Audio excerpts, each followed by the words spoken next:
ang bagong Pilipinas.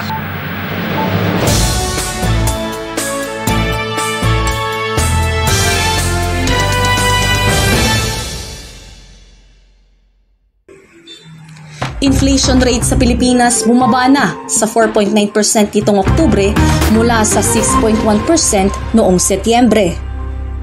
Ipinahayag ng Philippine Statistics Authority noong Martes, ika-7 ng Nobyembre 2023 na ang pagbabagong ito ay dahil sa mababang inflation rate ng pagkain na 7.1%. Ang pagpabang ito ay nakita sa iba pang pagkain tulad ng harina, tinapay, karne, isda, asukal at sa iba pang mga produktong kahanay ng mga ito. Ayon kay National Statistician Dennis Mapa, ang inflation rate ng bigas ay bumaba din sa 13.2% mula sa 17.9% noong nakaraang buwan.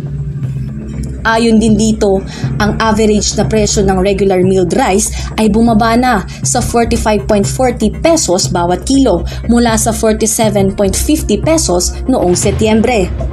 Para naman sa well-milled rice, ang presyo ay bumaba din sa 51 pesos bawat kilograms mula sa 52.70 pesos noong nakaraang buwan.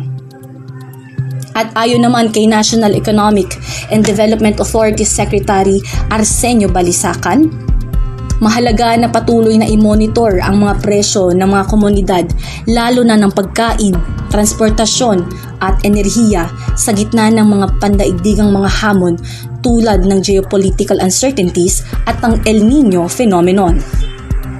Febreline Antonio para sa Marcos Youth Bagong Pilipinas PBBM Administration News Update.